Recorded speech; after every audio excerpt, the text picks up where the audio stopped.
Hey, everybody, welcome to the Santita Jackson Show here on AM 950 Radio, the voice of progressive Minnesota. The big, beautiful bill. Well, a senator from North Carolina, Tom Tillis, has said, I'm out. He told President Trump, look, I'm not going to vote for this bill, so now you need to find my replacement because I'm out of here. What is going on? And you see a lot of senators doing carve outs. So, although they will vote for this big, beautiful bill, the big, beautiful bill, in many respects, will not apply to their states. So they hope. So they hope. So they hope. So let's talk about this. I want you to meet me on Blue Sky, santitajackson.bsky.social, santitajackson.bsky.social, at Santita J. Yes, I'm still on X. At Santita J, facebook.com/Santita Jackson and Friends. I know I'm accepting friend requests. I can't accept any requests on Santita Jackson, everybody. Please go to Santita Jackson and Friends. Santita Jackson and Friends. That's my page. I wish I could eliminate the first, but I need a landing page so that I can accept everybody. Please go to Santita Jackson and Friends and meet me here on YouTube. Hey, Bernadette, on the Santita Jackson Show YouTube channel. You know, I've got Ronnie Patrice with us. She's going to have to frame this in a way to not just to Democrats, but to those people. People are much more fluid politically as we move into 20 at really the end of 2025 and into 2026. What kind of organizing do we need to do, and how do you shape this conversation? We see how they're coming after Zoran Mamdani already, but there are many other Zorans out here. He has a winning message, he does. But let's talk about that. But let's talk about this big beautiful bill. I mean, I'm going to be talking with Dr. Julianne Malveaux, President Emeritus of Bennett College for Women, MIT economist, brilliant. I'm going to be talking with her in the next hour about the impact that this is going to have on education. Pell Grants, you're going to be limited in terms of how much money you can get, repayment, they're cutting that down. I mean, all of that. If you do not have a lot of money, if you are not from a background of privilege, too bad for you when you look at this bill. But you know what? Let's go to economist Dr. Max Wolf, who's part of the family here, helps to understand if this is a big, beautiful bill. Many people, I'm seeing some Republicans running scared behind the scenes. You're seeing Democrats who are holding the line, who are saying this is going to be a very, very bad thing. My brother, you know, who's in the lower house in Congress, Congressman Jonathan Jackson, said so many people are going to starve, be hurt. Children might, and older people might even pass away. Medicaid's getting Oh, Medicare. I mean, just talk to me. What is this? sure. Now we're beginning to hear this in dribs and drabs. You take the midline estimates from University of Pennsylvania and Yale, neither bastions of liberalism, despite what sometimes they're accused of. Yeah, they think it's a 50,000 plus death toll per year, direct death toll. Probably would be 2 to 3x indirect, right? So that's the sort of lives snuffed out by the culture of life bill. Big and beautiful, I guess. Big is always relative, probably depends on who you're standing next to, and beauty is always a bit subjective, right? So who knows? But it's definitely a big change. I would say that we've reached the point where we can't really redistribute much wealth upward without taking money away from poorer people. And that's what this bill does. It says, look, we're not going to pay for your medical care. We're not going to send you to school. We're not going to make it possible for you to go to school. We're not going to help you with disease. We're not going to help you with injury. We're not going to help you with public information and medical records, right? You're going to give us back whatever you eked out because we need more. And at some point, the only way for a small number of people to eat even more for lunch is to eat your lunch. And this is the I eat your lunch. Thanks for voting for me, Bill. Right. And I think there's a fantasy among some that it will just hurt women or minorities or blue state people. Not the nicest of fantasies, I guess. But what do I know? But one man's opinion. It's not a generous fantasy anyway. But it's also a fantasy. So before we worry about how stingy that fantasy is, let's just consider it a fantasy. The red states are not going to get away from this one without seeing a lot of death, a lot of lost medical care, a lot of lost opportunity, a lot of lost community college, a lot of lost colleges. And I think we kind of know that women's health, public health, education are really targets here because it's not so much that we don't want to fund them, it's we want to defund them for a bunch of reasons, right? And if I were trying to make sense of this as an economist, I would say, hey, maybe the reason we're going to deport so many people who we usually rely on super exploiting is by making our lower classes super exploitable. Maybe that solves the problem. Or why are we deporting the people who we used to call essential workers? Why do we have so much money to hunt down some guy who's working all day in a restaurant and not the missing kids in the country? Right? Why do we have so much money to say who doesn't get an opportunity and so little to give opportunities to people who want it? To me, that looks like a group of people who are at war with the future, enraptured in love with some version of the past. And I haven't seen that leadership approach be successful. Never mind ethical, and there's a conversation to be had there, but it's just not successful either. I think people are fond of, and I'm not particularly for a host of reasons, but people are fond of calling the present government fascists. And that's always a moral thing. But I guess to me, because my family is, family history is from Germany, the miracle of fascism was that it took the most advanced country of the world and turned it into a severed, broken basket case for 70 years. Hmm. And never mind your ethics. That's the kind of success, right? I am one for, I'm still not up nights worried that we'll be winning too much as we were promised. This looks to me like an unviable bet on a vision of the past over the future, right? And so I think that's a tragedy for America, whether it's our universities already getting hit hard, hit harder, whether it's our young people already getting hit hard, getting hit harder, whether it's fragile communities who need public health. And again, I'm a big fan of the following, even though not everyone likes it, not a moral issue. This is a practical issue. This will crater the competitive vitality of the US economy, What do you mean it's off going to which we crater? all live. What do you This mean? is this is a bigger piece of a smaller pie theory. This pie isn't going to grow, so I'm going to eat your lunch. We need our immigrants. We need young people to go to school. We need women to be healthy and have options. People always have these moral discussions, and I understand them, right? And I'm not an advocate for immorality or anything like that. You know me pretty well. And I wouldn't be much effective in that anyway, probably. There's too many competitors. I wouldn't stand out in the field. But it, to me, it's not a moral issue. We know this doesn't work economically. This will not work. This will not make America richer. It will make the country poorer with a less equal distribution of income. Full stop, the end.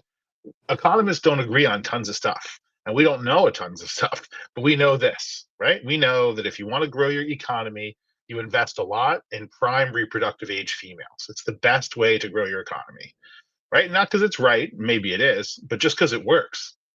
Yeah, we know that retraining and education are a good investment. We know that public infrastructure and public health are a good investment. So we're doing the wrong thing to do the wrong thing, right? And maybe that's big. It's definitely big, maybe, and maybe it's beautiful, and that's the eye of the beholder. I can't tell you what you think is beautiful, right? Well, let me ask you this before you go, because I know I'm catching you in the middle of a very hectic day. How is it that anyone can vote for this? I'm trying to find. I mean, as people Some people dig will down into believe it, in it. well, please, because it took them 15 and a half hours to read it. And as you really listen to it, if you caught one or two things, I mean, who's going to listen to 15 hours, right? But as you read about it, the analysis is chilling. It's Sure. frightening, quite frankly. I mean, look, I think also a lot of the things on here have been the sort of right wing of the Republican Party's wish list stuff for 50 years, right? And for 50 years, various critics of them, reasonable or not, have said, you better vote for us, you better do this, or this stuff's going to happen. And so there's a little bit of the public who thinks they'll get away with it again. There's a little bit of a Republican Party who would love to get away with it again. They'd love to be able to propose this and then have it shot down so they can jump up and down about how they want to cut everything and still live in a world where people are kind of functioning. I think we've just got to the end of that. It sort of has that turning point moment. I think at least I live in New York City. I ride public transit, not just for fun, because no one rides New York public transit for fun. But you can feel the heaviness. To me, this was like the weeks when they announced COVID was coming, when you could start to see it in New York before it did. People know, right? And I think a lot of people who've ignored it, reasons understood, are apolitical or overwhelmed in their life and caring for kids and parents and communities, all of which have felt the strain in many ways from COVID and other stuff. I think they kind of ignored it, but I think this is not ignorable. I think another 12 to 15 million people with no health care, failing rural hospitals, damage to Medicare, damage to Medicaid, damage to communities. And again, there's going to be a big moral debate on this. I don't feel like that's my specialty. It's not my education. I don't know if I have a ton to add there, to be honest. Right. But I can tell you economically, we're making catastrophically poor decisions that will massively hurt our economy in the service of redistributing wealth, which means it's a bigger piece of a smaller pie grabbed by a small number of influential people who have taken the gloves off and are now trying to buy the legislation to make sure they're okay and the mess that's coming that they helped engineer. How do they Right? believe that there's any? How do they believe that they are going to win if everybody else loses? Well, people have been taught the narrow calculus of the self, right? Which is just grab everything you can for you, right? And they don't, it's hard for them to connect that everyone grab everything for themselves with the tragedy, right? It's called the tragedy of commons in game theory. If there's a public utility and everyone overuses it and no one cleans it up and no one cares for it, everyone is poorer. But if you live in a world of just thinking about your own self interest, maybe you win. Now, in this case, a lot of Americans think they're doing that, but they're tricked into that. And it's not good for their own self interest either because they don't understand the math. Right. But I think I would say, another win for the people who brought you the destruction of themselves and then blame someone else. So there is kind of that thing of 40 years of voting for the annihilation of the middle class and working people and unions and public health because you thought that would make you a winner. Even though it didn't, now you're so angry about what you voted for that you're going to blame an immigrant, a woman, a trans teen. Because I don't understand that stuff. Like, that's not the morality of that. It's beyond me. All I can tell you is looking around the world of billionaires and people buying senators and Supreme Court justices and being worried about a 12-year-old kid who wants to play at a different badminton team as your problem. You need a guy who's way more educated than me to figure that out. I can't figure it out. I've never looked at my macroeconomic life as a professional economist or anyone else and thought, like, this is about who's reading to the kids. Like, you lose me right there. I don't get it. I also have a little kid, and let me tell you something, nobody wants to read to them with any kind of clothes on, theirs or anyone else's. If they do, God bless them. I'm all for whoever the hell wants to read to the kids. Like, go nuts. That doesn't make my list of 50,000 top problems that we've ever had in this country of too many dang people trying to read to the youth. Like, that doesn't keep me up at night. As an economist or parent or just a citizen, it doesn't bother me. But yeah, I mean, I think this is about angry, entitled, rich, stale, pale, and male. And this is sort of the worst of that, And as I get older and I approach the stale, and I already have pale and male under my belt, it doesn't make me particularly proud. That, if we're going to be honest. But look, if that's what we vote, some people did really vote for this, I guess. But yeah, I mean, look, once you're busy deporting foster kids, I mean, I feel like having a big conversation about your morality is kind of like that ship sailed a while ago, right? And once you're busy denying women reproductive health, which means equality before the law, yeah, I kind of know who I'm dealing with at that point, right? And look, you don't have to agree with me. I don't have to agree with you. That's fine. But like, the morality conversation's over at that point for me, just one guy. Mhm. But I do think there's such a thing as good economic policy. And I think my summation of what this is another terrible plan poorly executed. Well, And the rest of the world moves on, even if we don't. So this is and, a big competitive world. 96% of the world doesn't live here. 83% of the world's GDP is not generated here. And unfortunately, I would like the children of this country to have as good a future and as good an opportunity as anyone else. And I don't see this as service to my kid or the other kids. Last thing I'll tell you is economies are systems of interdependence, whether we like it or not. So when your neighbor fails, you don't do better. Your house loses its value. yeah, absolutely. Ronnie and Patrice, do you have anything you'd like to? Would you like to make a comment on what you've heard before we pivot away from I Dr. Wolf? mean, You I can't just tase me I through the feel a phone, little right? First of all, if the economist thing doesn't work out, you're hilarious. So maybe the stand-up Yeah. thing, like just saying. Hey, Um, Oh, but thank you. I do think I am not. We're sort of like, we agree on a lot of things ideologically, but you're a professional economist. I absolutely am not. Numbers make my brain hurt, but I am on sort of the human strategic side of things, and so I think this is a nice little 1-2 punch here, because I do think you said, some people voted for this. Some people did vote for this, and it was the upper echelon, the top half percent of the top 1%, I think, that actually voted for this. And the rest of the people, even the base of Donald Trump's base, I don't think actually voted for this. I mean, yes, we understand this was always on the docket, but what he said to them is that he was going to make the cost of living more affordable. He had a whole campaign about price of groceries, and so this was the promise he was making. And I think the other thing, to your point, is it's so the demonization is part of the strategy for them. The demonization of women, immigrants, trans kids, the otherizing, even of his own base, who so many of which are poor. Like he's demonizing poor people too. But in the campaign, he was saying to those same people, "I see your pain, and you know what? It's not your fault. It's that brown person's fault.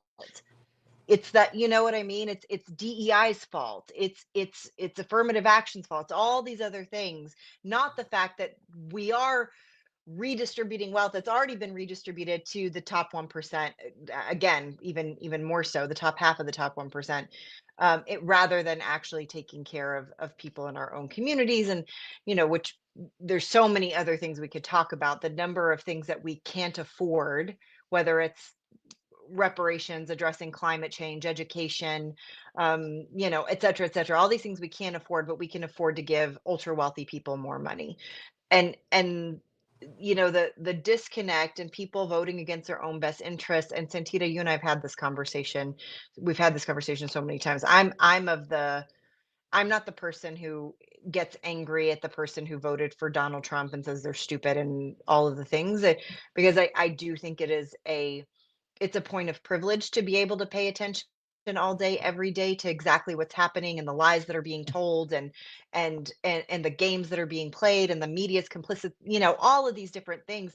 Most people don't have that luxury because of the nature of this country, because if you are the average person, you might have to work 2 or 3 or more jobs in order to take care of your family, because you have children, and if they get sick or they break their arm on the playground, you're considering, oh my God, am I going to have to file for bankruptcy because healthcare in this country is atrocious. So all of it is just this big pot of crap, and this is sort of like the cherry on top that they're forcing, um, down everybody's throats. And the reality is, it just like you opened up with it, this is not going to only impact Democrats. I mean, from food cuts, affecting farmers, to Medicare and Medicaid cuts, to all. This is not a Rural Democrat, like, hospitals, oh, it's just rural community hospital. colleges. Yeah. Absolutely, all of it. This is not going to only impact one side or another. And I think that is why we saw so many, actually even Republican senators, who were like, this is too much. And the carve outs that you mentioned, the carve Santita, I out, think it was the carve yeah, outs. I exactly, mean, the no, no. carve I mean, outs that, because that's what my Or brother said. Alaska and stuff. Yeah. He said yeah. what these legislators are doing. They are individually, one by one, a la carte, going to the president, and they are saying, hey, this is too much for my state, for my district. Let's work this out. And that is what is so disingenuous about this, Rania Yeah. and Dr. Yeah. Wolf, because it's like, Yeah. wait a minute, you're going to pass this bill. You think, as Dr. Wolf said, you think you're going to protect your people in your spot, but you don't care about anyone else. But hold that thought, Rania, because I know Dr. Wolf has got to go. Is there anything you'd like to say before you do go, Dr. Wolf? Yeah. Like I don't. Because I want him to Yeah. come back, Rania. I want him to come back. Hey, look, I don't blame the individual people who vote for whoever they vote for. I think that unfortunately voting is often done in a vacuum here where people vote for the person they want to be or who their dad voted for or to their who their neighbor tells them or has a flag on the lawn. And so a lot of it's identity performance here. Who you vote for. It's not really much about the candidates. And I think the candidates know that. But look, I understand people hog trade for their district or themselves all the time in politics. And again, like that's just but part we're doing this in part to reach an artificial deadline, right? For July 4th. And if you love this country, it's probably not for leaving its veterans behind. It's Mm. probably not for kicking away the ladder as other people try to do okay. It's probably not for closing rural hospitals. It's probably not for having no public health. It's probably not for having beat up roads, right? And the truth is, we don't get much for having the least taxed and regulated rich people, but we get a lot for highways. We get a lot for public schools. We get a lot for all these things. And like the vision of America that I guess motivates some of this, the part that's not just smash and grab for money, which I think is the biggest part, the motivation here isn't a motivation most people, right wing, left wing, Republican, Democrat, conservative, whatever, would actually believe in. But it doesn't really matter if they support it. Like what you believe is your little secret. You take it to the grave, right? What you work on, what you work toward is public, right? The last thing I'll tell you that they teach you when you go through the training to do budget economics, training that most of these people have skipped. But when you go through that stuff, a budget is always a real statement of priority.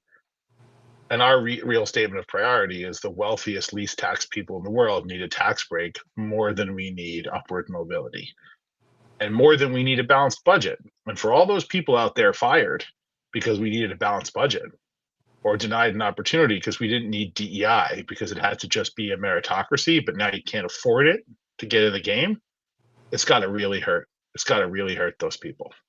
For all those people who lost their job because they were told that gender equality is a meaningless social goal with no upside, all those people who lost their job because the government didn't want to run a budget deficit, they now have to look at a world where the government budget deficit's a lot bigger and the meritocracy is watered down, right? Because how much money your parents made is going to turn out to matter more than your test score. Wow. And so it does put a little bit of a spike for those people who suffered for the greater good, right? And I think that's true of our veterans. I think it's true of our healthcare workers. I think it's our essential workers. Like, I think this is a bad priorities message to send to a lot of people, right? And I think it's the kind of priorities message that ramifies through in a smaller, meaner government, right? And I think part of the reason this works is when people give up on getting ahead, it's pretty easy to get them invested in dragging someone else down. That ends up in a really bad place socially because you get that hunger for that. And there's only one way to feed it. Everybody loses every time you feed it, right? It looks to me like we're sort of careening toward the macroeconomic version of what they call the Fenty fold here in New York City, where you just don't quite fall down, but you're leaning over all the time. And it's a mediocre statement of your general health. It's not a look people endorse here or pursue if they're doing well. And I don't think it's just our problem here, but like, yeah, it looks like an economy that is giving up all the things it needs for the sugar high of the tax cut. And if you raised money because you're a politician who raised money to cut people's taxes, I get it. Like that's what you were hired to do. But for if you have some concern for the general efficiency of the economy, let alone whatever ideas of fairness you get from your morality or your religion, yeah, then this is tricky. Dr. Max Wolf, economist.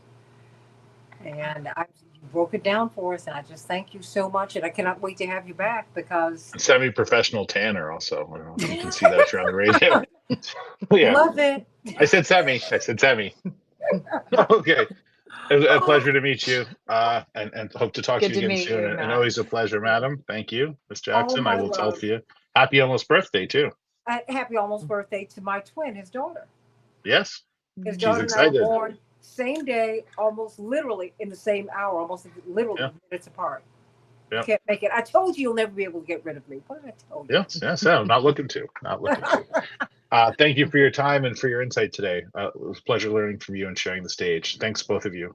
All my Thank love. you. Thanks. Thank you. Bye-bye. Bye-bye. Before I bring up Jim Narekas from Fairness and Accuracy in Reporting, well, I'm gonna bring him up so he can look at your beautiful face. Rania, you are a Democratic operative. You're a political operative.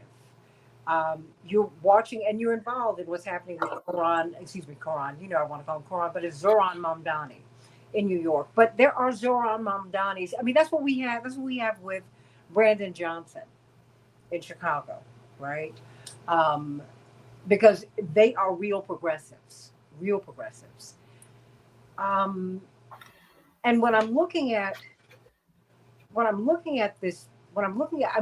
this morning at Democrats in a panic, right, about Mamdani. At the same time, ironically enough, Rania, you've got this bill that is going to gut people. I mean, you're going to need to be able to get on a bus without having to pay for it by the time this is done. They can say whatever it is that they want to say.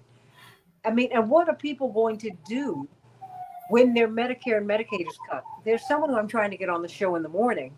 She's a foster mother to at least one child who has special needs, and all three children lost their mother on the same day.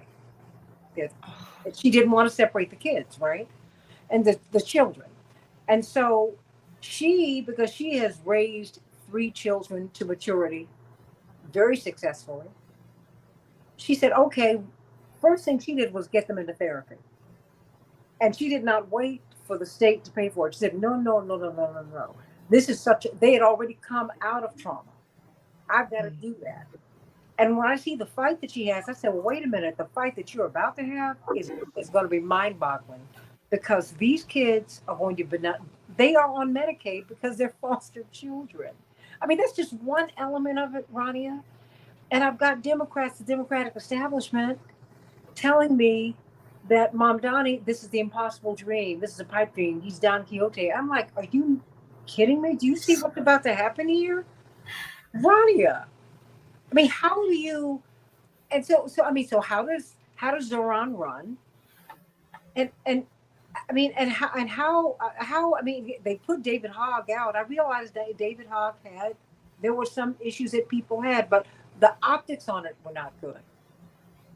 I mean, it's just so you help me because the more they pull out about this bill, I mean, and you get them in drips and drabs.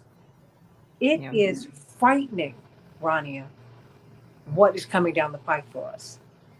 And I mean, and look, Senator Tillis has already said, I'm out of here. I'm not going to make it. He told President Trump, according to reports, look, I'm not voting for you. I'm not voting for this. So just find someone to replace me because I'm out of here. I'm out. I'm not going to even put up that fight. Rania, what do we do? Because I mean, it looks like with the carve outs, it's going to give the out to these senators so they can vote on it. And it's going to give an out to the Republicans in the House of Representatives to vote on it. And I see it on the president's desk. Codified. Well, and I mean, I think there's there's a couple things here, and this is why it is so infuriating that our federal leadership is so horrible. By our, I mean Democratic federal leadership, because if we had leaders that were worth a damn, they would actually be rallying the caucus and banging this drum. And granted, there are people out there talking about it, but the leadership is doing nobody any favors. So let's just start with naming what's actually happening. And then you have on the Republican, I mean, you have Joni Ernst, senator from Iowa, saying, oh, we're all going to die anyway. At some point, we're all going to die. I mean, He said, you're going to die. You're going to die. Right. She's going to be fine. You're exactly right. And but Mike Johnson already said that this is going to lose them the House. And this is assuming, again, Democrats get it together. But the reality is, even with these carve outs for some of these states, everybody's still going to be impacted. you can't not be, even if maybe it's not a direct impact, but somebody you know, somebody you love. And the Republican talking point, because you saw this, like a small slew, but a slew of senators, Republican senators, coming out and speaking out against it, and how, they, of course, they were beholden to the almighty master Trump, so they couldn't say too many horrible things, but they were expressing the reservation. And then you heard the other Republicans coming out and saying, well, they just don't really know what they're talking about, because we're only kicking people off Medicaid who don't deserve to have it. Huh? I mean, and I think about my parents who have Medicare. It is already confusing as hell. And part of the stipulation is they have to reapply every 6 months. People are going to lapse on accident. It's so complicated already, and they're just adding more layers of complication, which I think is intentional. They're doing all of this on purpose, because I the think whole you're point right. is to give more money to multi-millionaires and billionaires. And so if we just kind of cut from people who are, poor people and lower middle class, or just like the average person, nobody's really going to care. But they're forgetting that is the majority of a lot of their bases. And like, like Max was talking about too, we're talking about rural hospitals, we're talking about farmers being impacted. Yeah. I know this is a crazy secret, but there's not a lot of Democrat farmers, out there. There are some. I don't mean to. There are, and we love them all. But the impact is going to be felt by But wait, but everybody, even. Democrats have not reached out to that community. I can tell you I know from the Jackson So many family. feelings. Yeah, it's crazy. My father was Yeah. growing up. There's an iconic picture of him milking a cow in Iowa in overalls, and they have it looking back, and they're like, this. And the picture was like, I think the caption was like, this says it all. Yeah. But he was talking to people. Wait. Let me not. And this is Jim Narakis of Fairness and Accuracy in Reporting. And what I want analysis of how the media is handling it. I always have to go to him, but I want you to respond to this first, Rania. You can't make this up. I just got something from the Democrats. Because I am a Democrat, y'all, but I reserve the right to criticize. My mother's Yep. going to tell me before I leave her presence or she'll call me by the time I get home. You know what? I didn't like, your hair? There's something about that. That lipstick. Your mom and my mom. Okay, that color, I didn't see it before, but it was something that was bothering me. I got to tell you. Okay, so that's my background, everybody. This is what the Democrats said. Hear me. Santita, did you see the news? We, the Democrats, are kicking off an all-out organizing blitz this summer, focused on activating supporters like you to be leaders in your community, to hold Trump and Republicans accountable and ensure that we are showing up. We'll be live on YouTube this Wednesday, July 2nd at 8 p.m. to kick off organizing summer and share the tactics we are rolling out. Will you join me? No. You're not going to miss. No. I mean, are you serious? They should be pushing the big, beautiful bill. We are going to lose Medicare, Medicaid, SNAP, Social Security, college. You're not going to be able to get a loan to go to college. If you get a loan, you might have one or two ways to repay the loan. We are uneducating America, vocationally, academically. Was any of that here? Nope. Of course Did not. this sound like they're looking at the news today? Nope.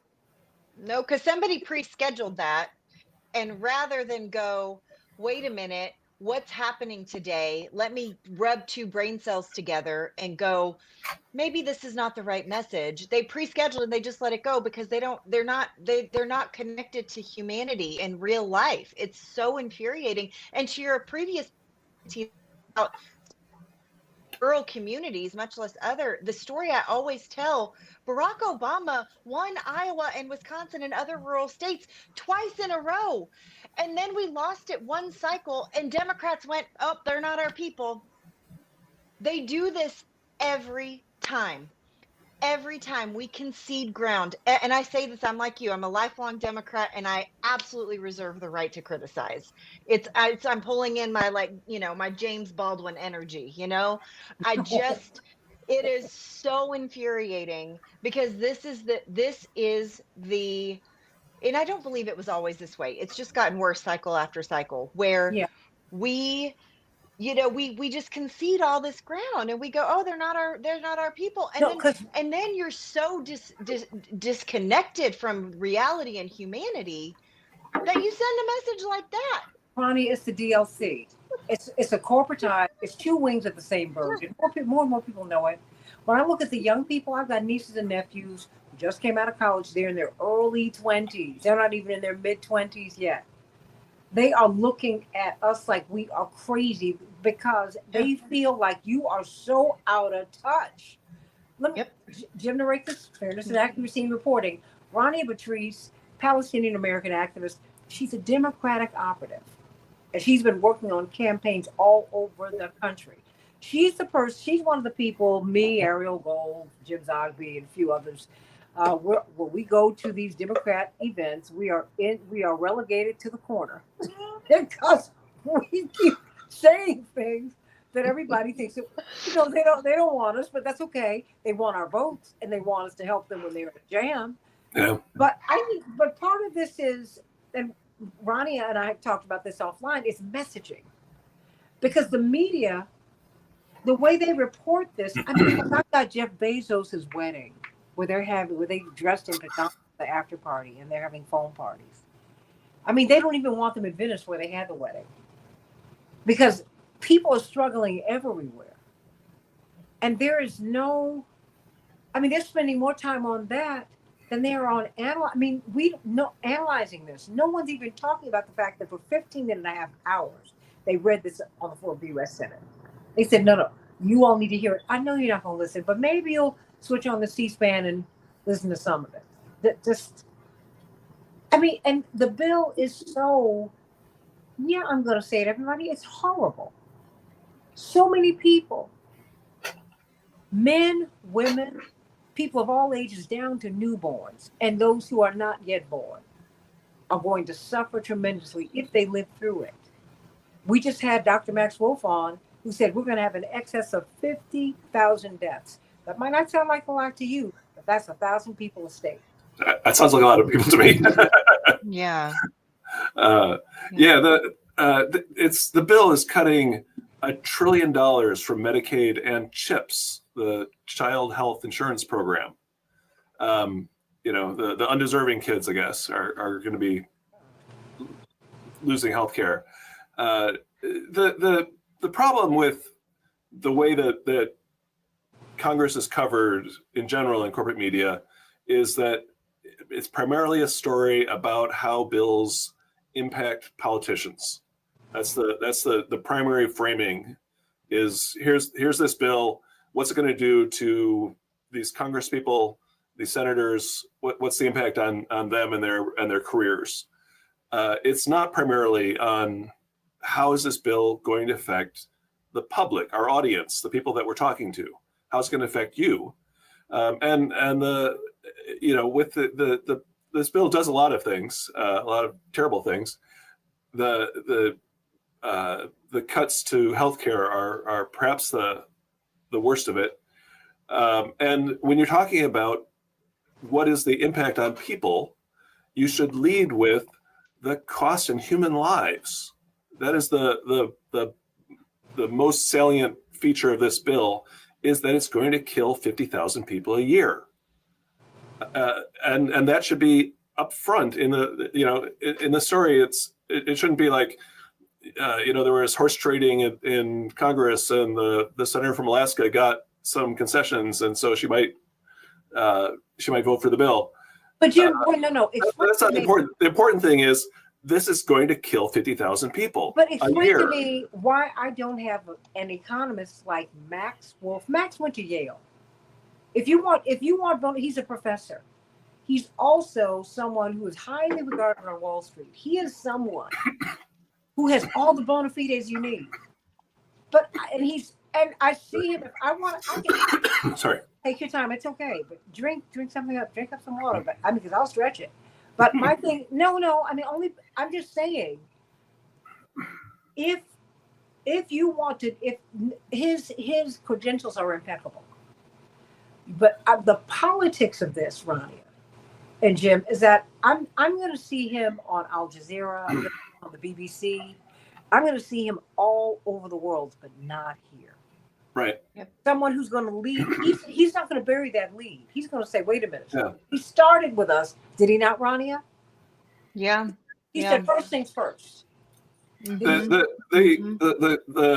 goal of corporate media, their ideal is to be objective, quote unquote. And objective doesn't mean in journalism what it means in the real world. In the real world, objective means you're describing reality as it is. In journalism, objective means you pretend that you don't know what reality is, and you quote people talking about what reality is, and that's the only reality that exists.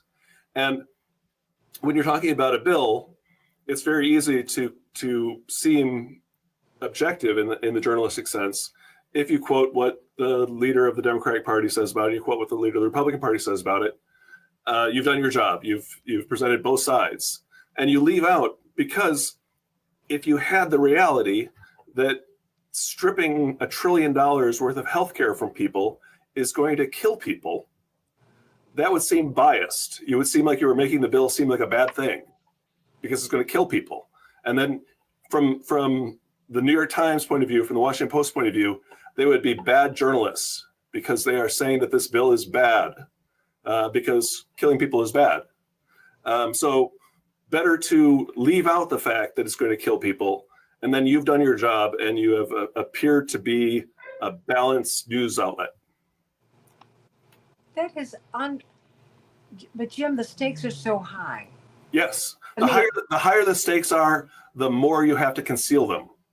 The worse the reality is, the worse the program that one party is trying to impose on the country is, the more you have to conceal that, because to admit that one party is aiming to do that kind of damage to the country, to our population, then you are not a neutral observer of the Washington scene. And it's better to treat it, from their point of view, it's better to treat it as just a sporting event that happens in Washington, D.C., where you've got the blue team and the red team, and they're yelling at each other. And one team's going to win, one team's going to lose, and you are, you're just the referee. You don't care. It doesn't matter to you which team wins, because you've left out what the stakes are. You don't talk about the stakes. That is how you do objective journalism in Washington, D.C. But but I just read to you what the Democrats just sent out, and let me pitch it back to you, Rania, and then I want you to respond to to Rania's response. It's the tone deafness. Right? Yeah. I mean, okay, I understand you have a schedule in your social media, and you're going to send these things out. We're in an emergency. Yeah. Okay. This is not a normal moment. This is an emergency. No. Throw that out the window. And and then also as consumers of the news, Jim, and I want you to speak to that after Rania. I know that there's some power that we have. I mean, because so few of us trust corporate media now anyway. But Rania.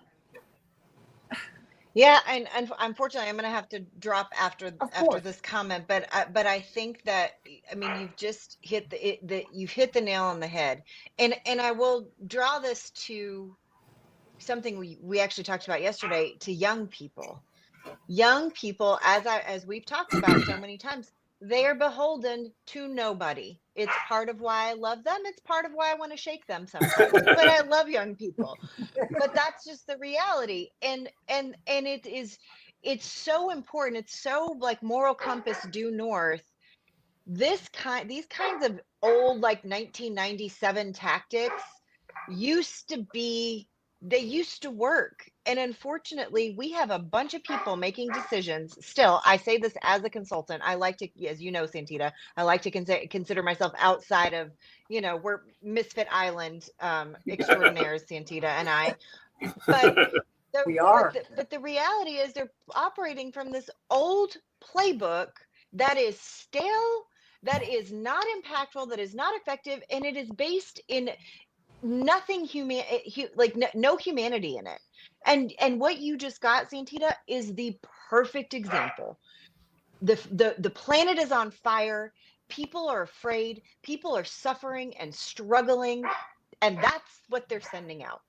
What they're They're sending not me? ringing the They're sending fire me a cup alarm. of water. They're sending me a cup of water, and my building's on fire. Here, put this out. Here you go. Oh, you want to have a drink? Great, you can have a drink, or you could throw this on the raging fire. It's just absolute madness. It's infuriating, and it's one of those things. It's just. I was just on a meeting just earlier talking about how Democrats always learn the wrong lessons. The establishment Democrats, there are some good folks out there. I would like to say that we are, but they always learn the wrong lessons, and then they run forward with it. And then instead of actually sitting in a room and saying, man, how did we mess this up, they sit around the room and pat each other on the back and go, we did things really well, but you know what, it was those young people, or it was it's everybody else's fault but their own.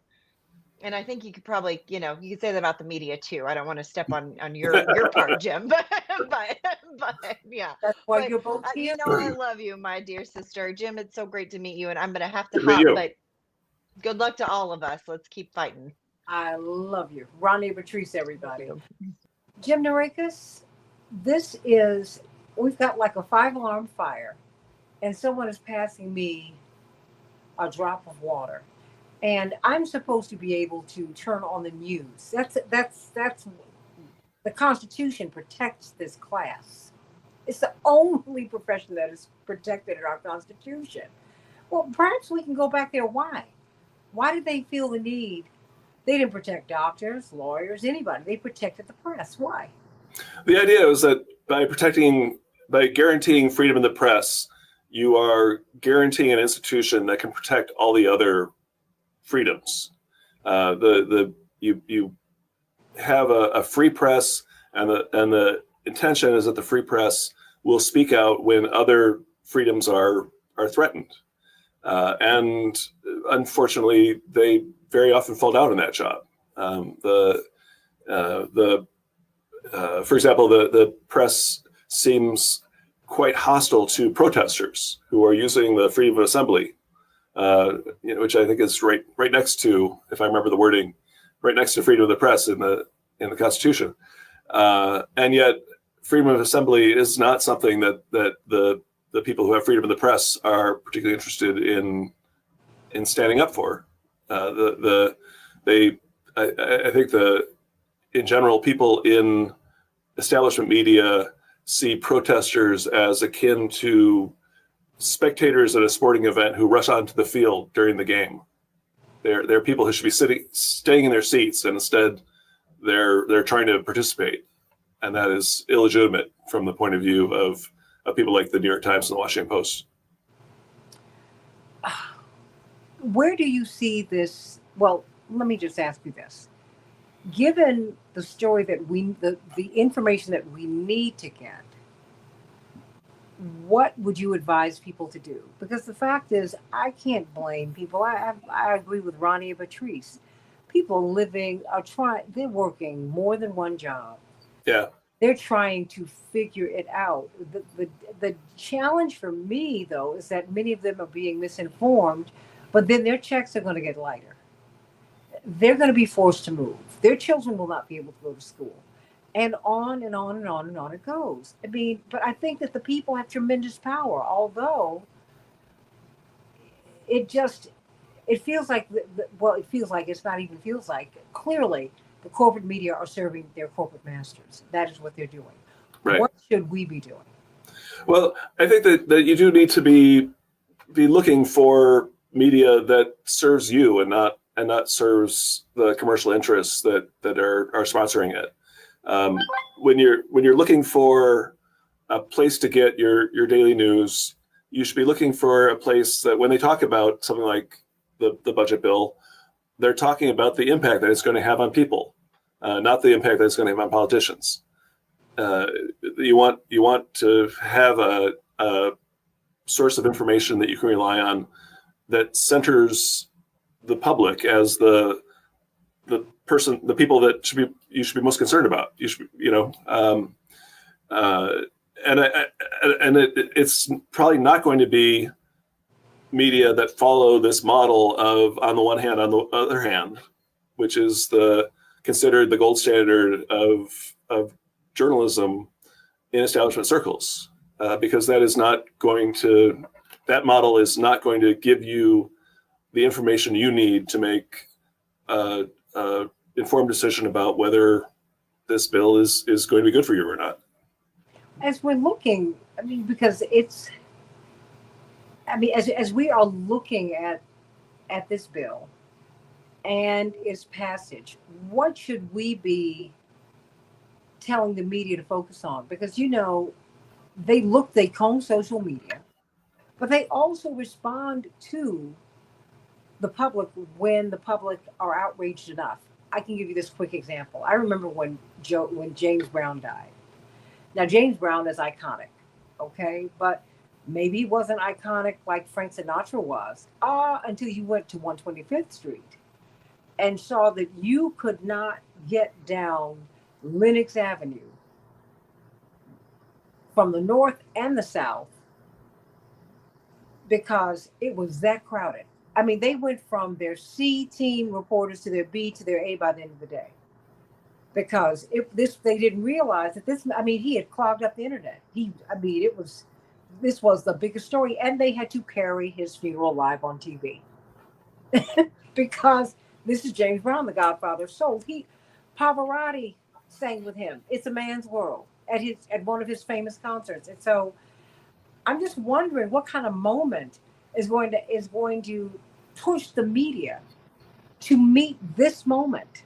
Because look, I've got Webb here. Webb Walker says this is Gates' agenda, zero population growth. We are living too long. Let me tell you, Bill Gates has said that, but you'll never get him on TV, even though you see it all over the internet. And it's not an AI generated discussion. He has had lectures in which they talk about there being too many people. Now you got Joni Ernst who says, Senator Ernst said, well, everybody's gonna die anyway. And they look at just, of course it was a coarse and callous statement. But wait a minute. All of these policies are leading us to people not being able to survive. And the right questions are not even being asked, Jim. And I'm not a conspiracist. I'm just looking at what these folks are saying. The reality is the people who own the media, the people who own the companies that sponsor the media, stand to make a great deal of money if this bill passes. The basic point of this bill is to give a huge tax break to the rich.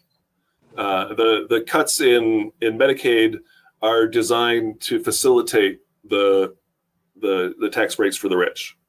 You need to cut a huge amount of money so you can pretend that this bill is not increasing the deficit, even though it's going to be increasing the deficit by about $3 trillion. But by various sort of fraudulent methods, they are making it seem like this is not a huge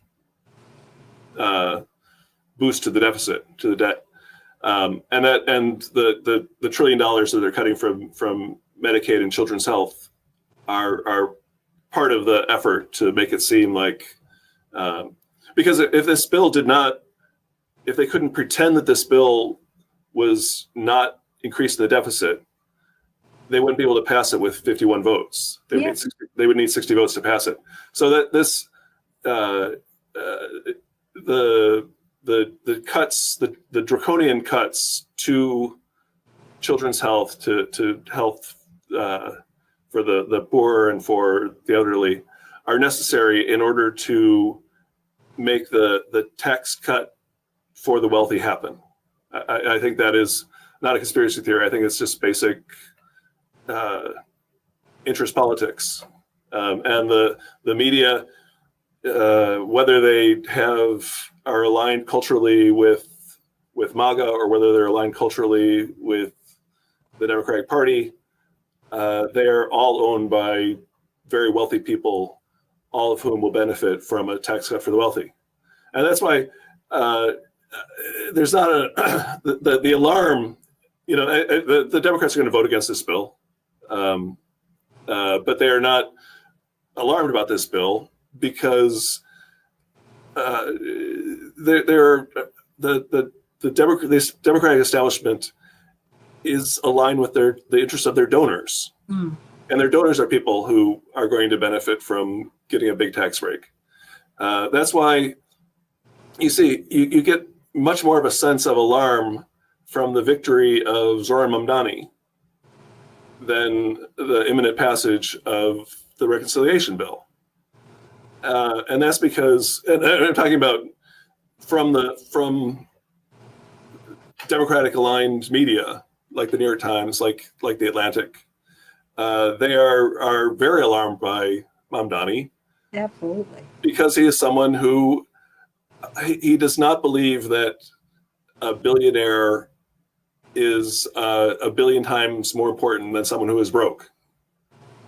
That's the bottom line. And that hierarchy is one that the leadership of the Republican Party and the leadership of the Democratic Party both adhere to, that rich people are more important than poor people.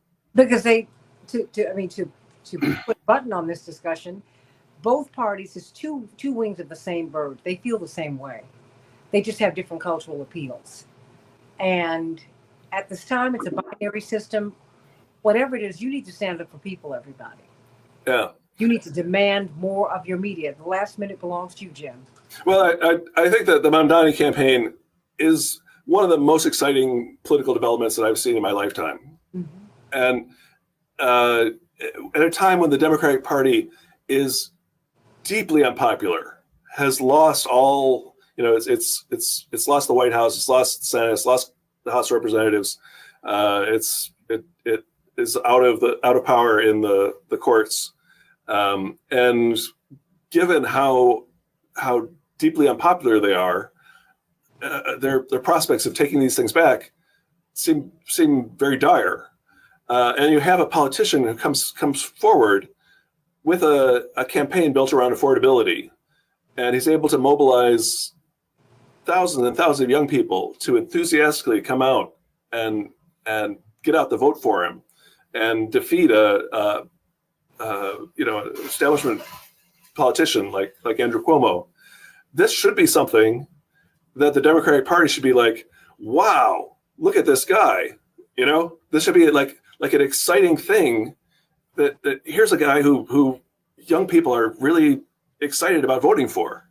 And the fact that they are instead like, oh no, look what showed up. It lets you know that they are the other wing on the same bird. Yeah. They're letting you know who they are. They're not the true opposition party. They're not. And when I say that, people get upset with me. The evidence is clear. You have someone who's trying to use the government to work for you. Yeah. But I've got to discuss capitalism, whether I'm a capitalist or not. And the fact is, I'm an American first. Systems change. Socialism is a system that created Social Security and Medicare and Medicaid. Those are socialist programs, you all. I'm sorry to inform you. It's a mixed system. And guess what? Wall Street socializes their losses. They just privatize their wins. Whenever they have a problem, they come to us. That's socialism. Right. Otherwise, if they were capitalists, they'd take their hits and they'd be out of business like Bull and Stearns. Right. I literally have 30 seconds. I urge people to look at outlets like Common Dreams, like Democracy Now. Excuse me, Baron Stearns. That's right. Truth Out.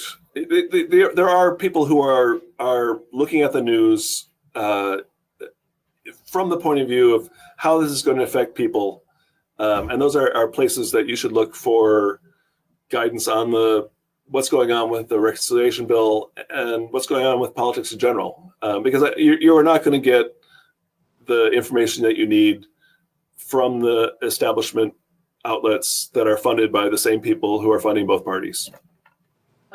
And the wars, and. Jim Narakis, Fairness, Accuracy, and Reporting. Boy, oh boy, oh boy. Everybody go to fair.org. Please support them.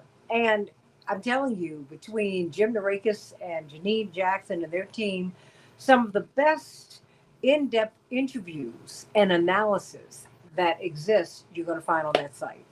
So please, please, please go there and give them your support because they support us. Thank you, Santita. Oh, I just love fairness and accuracy in reporting. Fair.org. Of course, thank you, Norman Solomon and Jeff Cohen, for coming up with this brilliant idea. Let's talk with Dr. Julianne Malveaux about this big, beautiful bill and the impact that it is going to have on education. It is going to be dire. Back in just a moment. AM 950, the voice of progressive Minnesota, the Santita Jackson Show.